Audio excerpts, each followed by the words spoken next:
Bubuksan na ni Nini ang kanyang cake na yari sa gulaman. Wow, ganda ng shade. Anong wish mo sa birthday mo? Lakasan nyo! Lakasan nyo! Bakit parang sintunado? Kumusta mga kahayahay?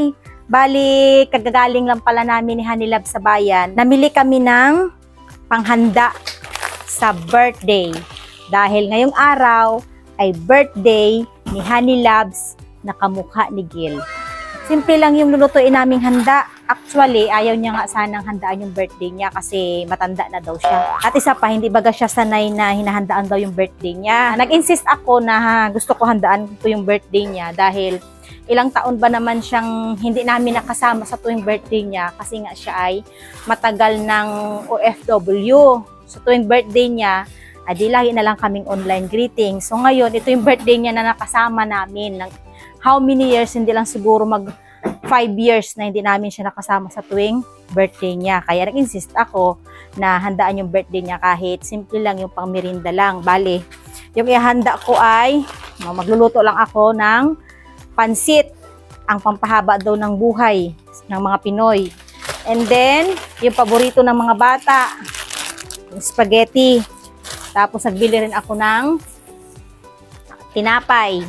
Nagbili din ako ng 1 kilong asukal dahil nag-offer din si Ate Mary na siya daw magluluto ng biko para kay Honeylab. So, thank you ka Sister Mary at madadagdagan yung aming pangmerinda mamaya.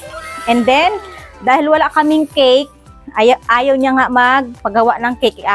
Ayaw niya rin na mag-order ako ng cake kasi nga, wag na daw ako magpakagastos dahil savings ko ay parang halos naubos dito sa pagpaparenovate nga ng aming kwarto. And then, isa pa ay kailangan namin mag-ipon para nga sa paglabas ng aming baby hayahay. May naisip akong paraan na pang-alternative sa cake ay itong gulaman. So, ipapaluto ko ito sa kay Gilgil. Magaling yan magluto ng gulaman. So, ipapaluto ko itong gulaman, ilalagay sa hulmahan. E, di ba, parang ano yon, parang cake din yon. Tapos lalagyan lang namin ng number mamaya. E, di, ipapablow namin si Papa niya kahit ayaw niya mag-blow. Hindi talaga blow ng candle yon kasi ayaw niya, nakukordihan daw siya. Eh, wala na siyang magawa. Kami ang masusunod ngayon. O, ito na. Lulutuin na ni Gilgil. Bukbok, magparikit na ng uling at isasalang na natin itong spaghetti. Si Bukbok ang magluluto ng pasta. Total, paborito niya to eh. Paborito niya ang spaghetti. Tapos kay Gilgil naman, yung paborito niya ay, gusto niya ay pansit. Kahit kambal sila, magkaiba talaga ang kanilang gusto. Mamaya, kapag luto na ito lahat, ay pagsasaluhan na lang namin ng magkakapitbahay dito. Dahil nga galing kami sa bayan, mga kahayahay, kararating lang namin. Ayun, ang aming birthday boy. At dahil birthday mo ngayong araw, sige, kami muna ang magluluto. Ayun. Pahinga siya ngayon. So, pahinga ka muna dyan. Napagod daw siya mag-drive eh, kasi ang bigat ng angkas niya, buntis ba naman. So, pahinga ka muna dyan, kami na ang magluluto. So, ngayon lang yan ha, dahil birthday mo ngayon, bukas hindi na. Lutuin ni Gilgil ang gulaman. Na parang cake. Mamaya. Ayan mga kahayahay, tinitraining ko itong dalawa sa pagluluto para sa sunod kapag may handaan ay kahit sila na lang ang magluto. Basic lang naman yung aming lulutuing handa ni Papa niya.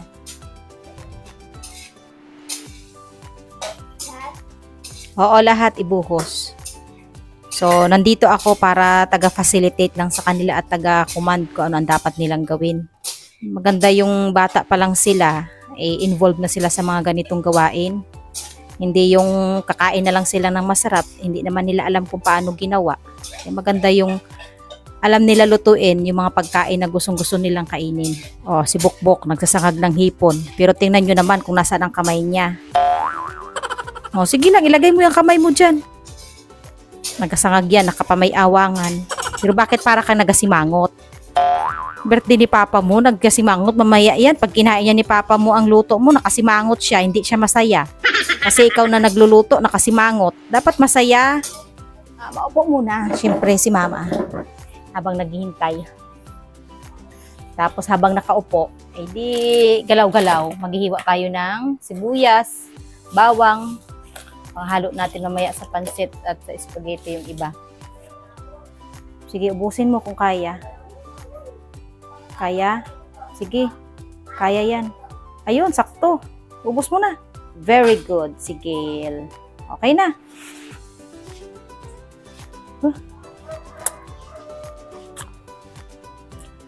Luto na yung spaghetti.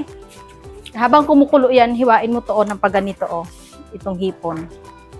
Pa-slice baga. Hiwain mo ito lahat ng bawang tsaka itong sibuyas. Marami pang dapat i-training sa mga bata na ito. Kailangan ngayon ay umpisahan na natin na i-training kayo sa mga ganitong bagay. Pag kayo ay napabayaan, malay-malayan nyo, bulbuli na kayo, wala pa kayong alam sa mundo. Tingnan nyo ako. Bata pa ako, nahasa na ako sa mga ganyang gawain. Kaya nung nag-asawa ako, hindi na mahirap para sa akin ang mga gawaing bahay. Kasi sanay na ako sa mga gawaing bahay eh. Ngayon, mga bata ngayon ako, kung di mo alalayan, hindi mo maasahan sa bahay, patuluin mo. Tapos pag kung kayo sa kusina, yung kalat, sundin agad ng tapon sa tamang tapunan. Nagluluto baga na malinis. Hindi yung nagluto ka nga, pero yung dinaanan mo naman ay parang bagyo. Pag nagluto kayo dito, imisin agad yung mga ginamit, yung mga kalat, itapon agad, hindi yung naghalo na yung kalat doon sa mga ingredients na pinaghihiwa nyo. Kailangan talaga pag nanay ka, hindi basta-basta napapagod ang iyong bunganga. Para mamaya, maganda gid baga yung kain nyo dahil dumaan sa inyong mga kamay ang proseso ng pagluluto. Lagyan mo ng mantika, konti lang. Panggisa lang dyan sa may gulay.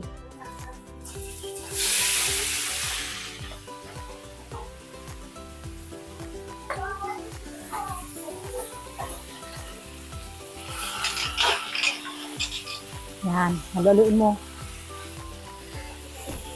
Ganito, hawakan mo. Ganyan ang paghalo. Galing sa baba, pataas. Yan. Di ba? Dandahan lang. Huwag mo masyadong bilis na parang hinahabol ka ng kabayo. Ako na maghihiwa nitong bawang.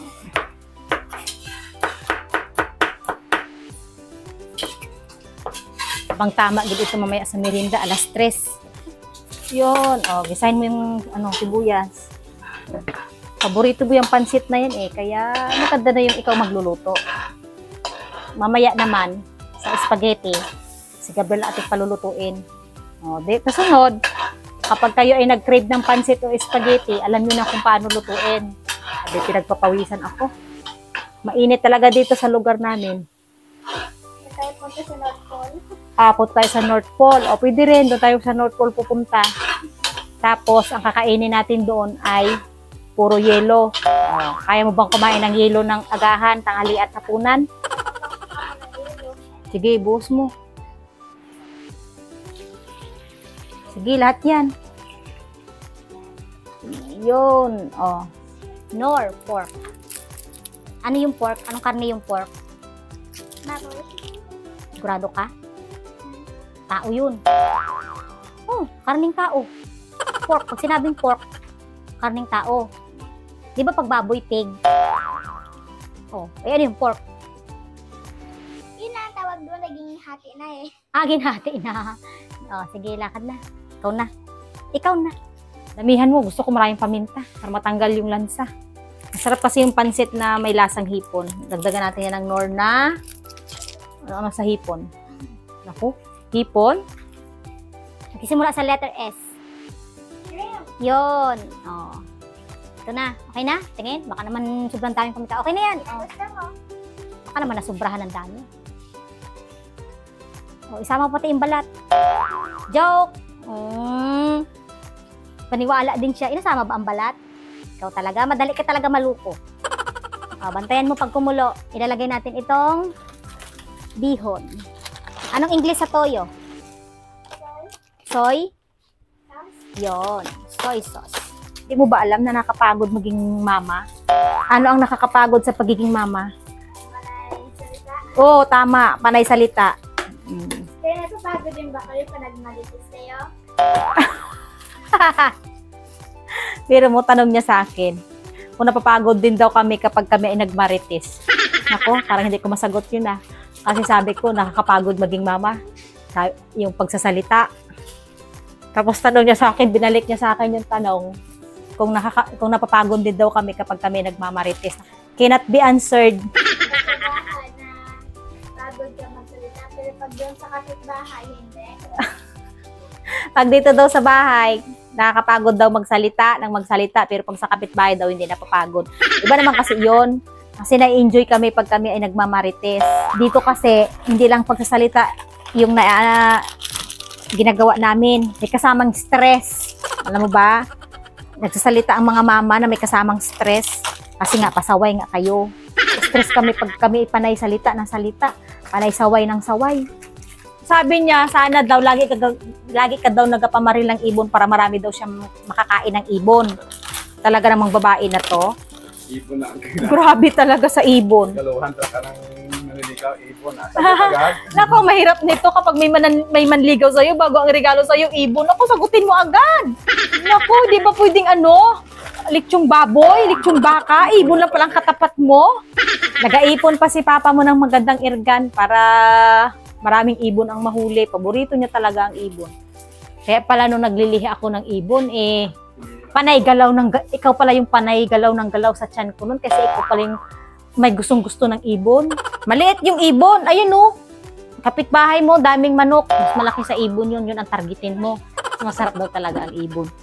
Anong wish mo sa birthday mo? Dali lang. Ano? Gold hair, gold hair. House and lot. Health, happy family, and then 200 years na namumuhay. Wow, talaga! 200 years! Patay na yung mga apo mo, ikaw buhay pa. May sa immortal ito. Oo. Tingnan na lang ako sa mga ergan sa YouTube. Hanggang drawing lang muna yung pangarap mo. Ang importante, natupad na yung pinakapangarap mo. Ano ba yan? Diba? Yung matagal mo nang pinangarap, natupad na. Ayan na, sa harapan mo. Ulo na ne, lagay na natin tong bihon. Oh, ganyan lang yan, oh. Oh, wop. Ganyan lang yan. Guys, Sige, lagay mo na. Huwag kang matakot. Huwag kang matakot. Huwag mabahala. Okay, salitan lang tayo mamaya sa paghahalo. Oh, si Gabriel na ang magluluto ng spaghetti. Ibuhos mo na lahat. Oh, sige, ilagay mo na yung corned beef at gisahin.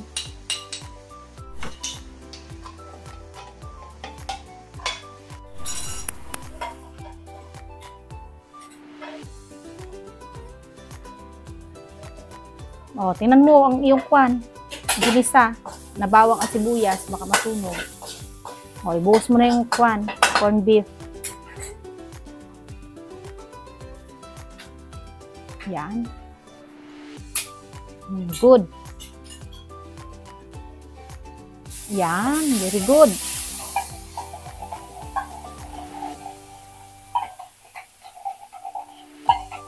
Akin yung lata dito sa akin. Ako matapos sa basura. Yan.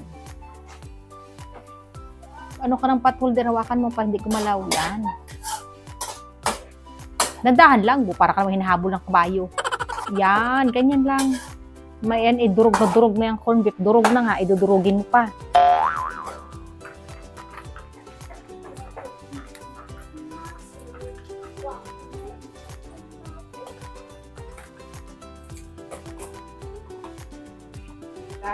Sige, lahat siyempre. Iyan. Yun. Nainaano pa ang konti yung apoy, parang malakas.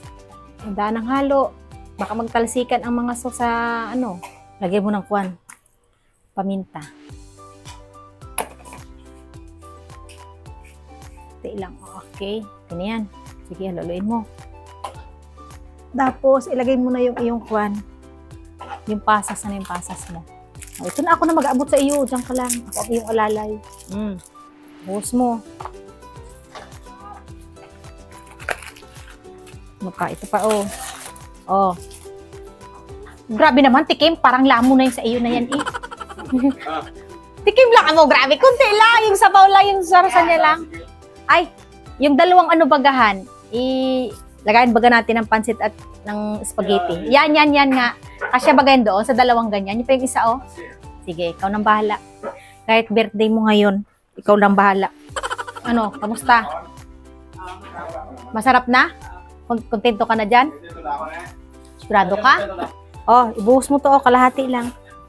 Tapos titikman mo kung saan ang mas masarap, yung kaninang tikim mo o ngayong bagong tikim. Kalahati lang muna, kalahati. Pampakrema. Dagdag krema at dagdag tamis. Sauce na niluto ni Gabriel. Nalagay na natin sa spaghetti. Ito pang isa lang. Yan, Pinoy style spaghetti. Creamy and sweet.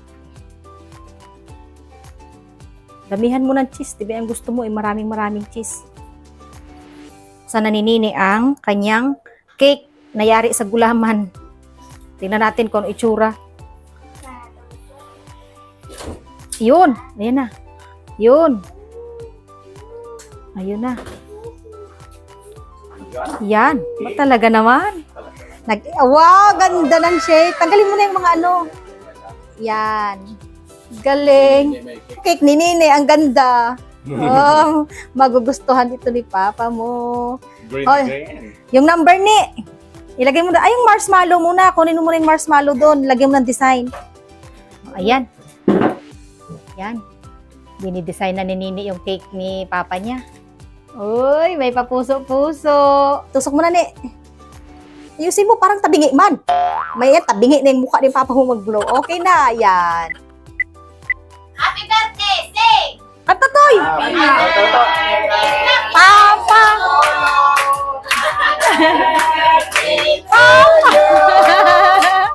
Parang ako yung... Lakasan nyo! Lakasan nyo! Bakit parang sintonado? Sintonado yung my birthday. Bakit sintonado? Ibig sabihin yung my birthday, sintonado? Yun! Birthday sa'yo! Matabok! Maligayang bati! Maligayang bati! Maligayang bati sa'yo! Birthday abutin mo! Happy, happy Happy birthday sa'yo! Yun! Oh, mag-blow na tayo ng candle. Si Papa ay, di ba 14 ka? Ba't 41 yan?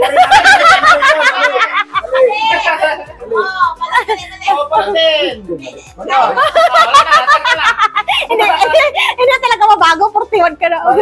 Mali.